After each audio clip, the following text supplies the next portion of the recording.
rolling. What's cracking, guys? Omar Isov here, changing it up for the Q&A. You guys have been asking questions. It is time to answer them. The questions you asked on my Facebook fan page. We're going to take about 10 minutes here to answer as many questions as possible. So without further ado, we finished toning. Let's get started. Were you and Johnny Candido of Candido Training HQ ever do a collab? The combined eyebrow power, I'm not sure if anyone can handle. Yeah, we've been talking about it, me and Burrito. 2015, we're gonna try and get something organized. If you guys wanna see that, leave a comment below. We combine our two brows, you know what happens? A unibrow of power, it's gonna be awesome. When bulking, which macronutrients should be bumped up? Definitely your carbohydrates. Why? You're already probably having your protein set at 1 gram per pound of body weight or lean body weight. Your fat's probably already around, you know, anywhere between 0.25 grams per pound of body weight to 0.5. The one that needs to be bumped up because you're in a surplus now, carbohydrates. You need it for the energy, the amount of energy that you're going to be expending when you're training in order to fuel your body for optimum performance. So assuming that you got your protein in check and fat already, you're going to bump up your carbs. How does it feel to be half natty? First of all, okay, I'm 3/5 natty king Omar Isov here checking in. Ain't no half natty here. Best natty physique of all time. All time. Okay, holding at 60%. To be honest, I mean, I guess I gotta take it as an insult though, being called 3/5 natty. The reason why, everyone else on that website was called out for steroids except me, who they said is most likely natural. So it means everyone's physique is better than mine, and I have the worst physique.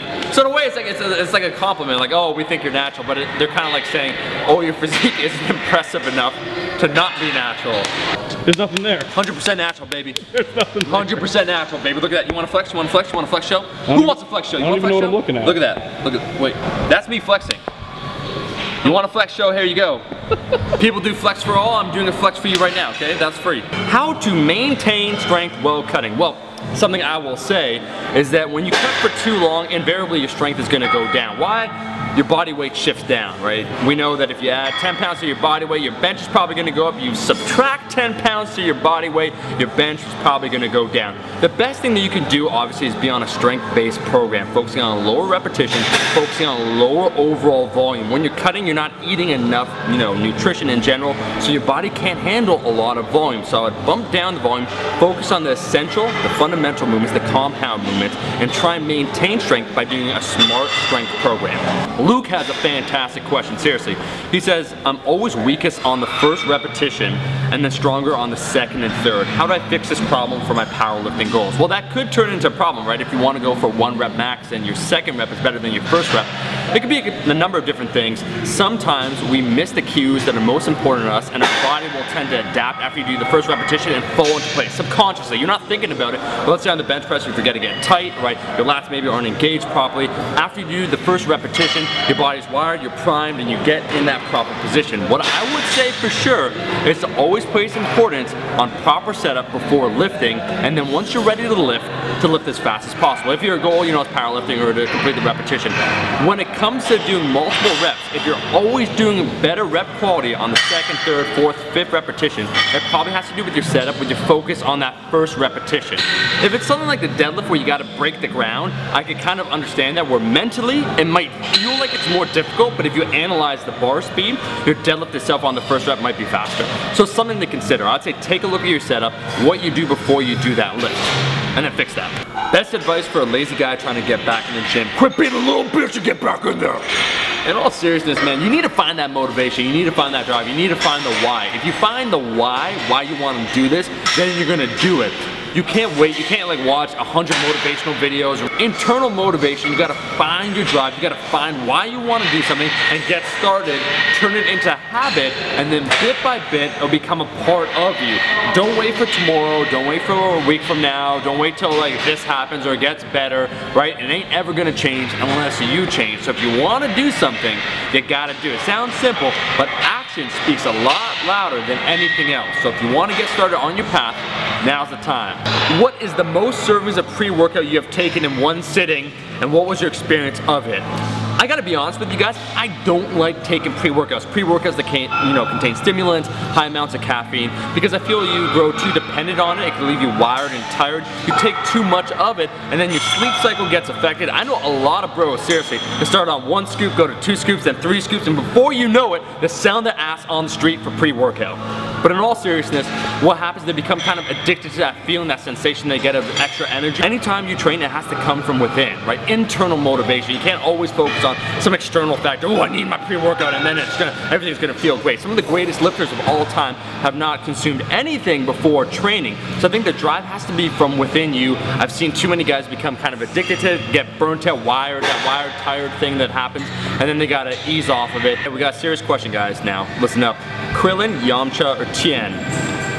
This one I have to think about for a second. First of all, Krillin was Goku's boy in the original Dragon Ball. They trained together with Master Roshi.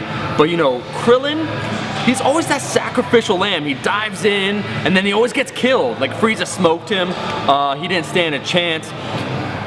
Yeah, Krillin always dies. Seriously, I like Krillin, but he is the dude that they will kill off, and then you're supposed to feel sorry for him.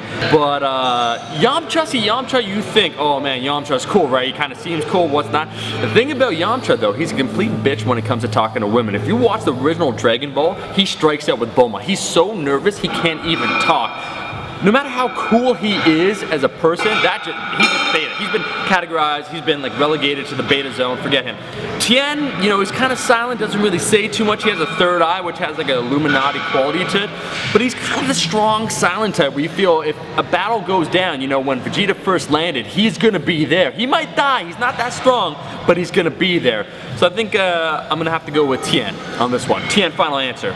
What are your favorite overhead press accessory exercises? I'm gonna say the answer that everybody fucking hates because like, I already know that, bro. But seriously, I've found that working on the technique when it comes to the overhead press has had the biggest change on my actual press, helping it, you know, helping to lift more weight.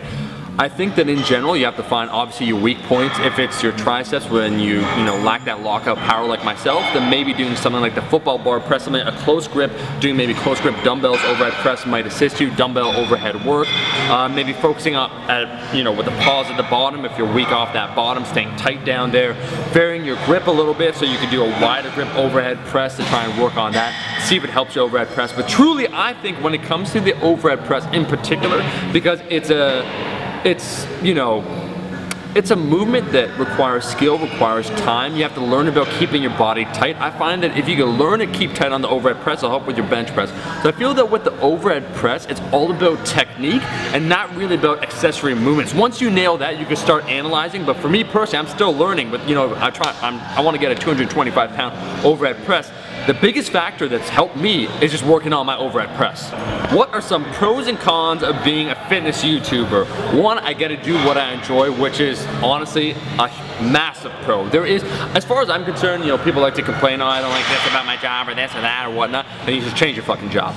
I think that being a fitness YouTuber is awesome. I can't think of one con. People might say, oh man, I don't like the haters, but man, they don't even matter. You gotta understand this, it's all a game.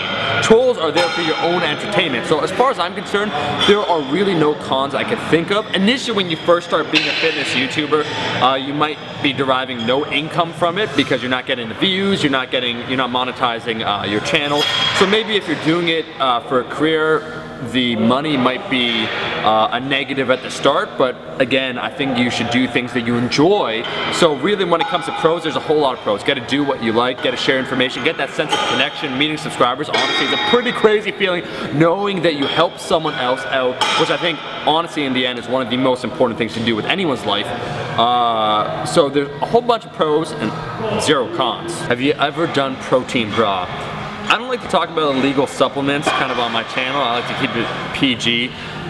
But I know some people that talk to some people, that have seen some people do some things that I'm not at liberty to say. And one of them was that third macronutrient. I'll just leave it right there, okay? Protein, something for protein, figure it out. Something for protein. I'm not gonna say what the something was for. I'm not gonna say what the something is. How do you get confidence to speak to women? I wasn't aware that this was, like a relationship channel. That's pulling a Dr. Phil and all y'all. But if I could just impart, not trying to sound like an expert here, a little bit of advice: you gotta stop being a pussy, right? You gotta go out there and you gotta get it. No, I'm serious. That's like anything else. What is there to be afraid of? Are they gonna attack you? To me, it's never made any sense. I've never had a problem approaching women or talking to women because what? You want to talk to them because you want to get some of that good. It's only positive for you. What's the worst that can happen? You get rejected? You're afraid of rejection? Or are you seriously afraid of a woman rejecting you? That's kind kind of sad in my opinion. You gotta go out there and seize the day. If you want something, you gotta go out and get it. Because you know what? If you don't, someone better than you or someone that's willing to do it will go out there and get it. So stop delaying, go out, get rejected, learn from the experience, right? Find out what works for you, and then seal that deal. And remember, say no to whales. Well guys, that's all the time we have, so thank you so much for watching. If you enjoyed the video, make sure to show your damn support and like the video. Got a question? You should ask it on the Facebook fan page. Link is down below. I'll be seeing all you guys, my rascals, Team No Caps, in that next video. Peace.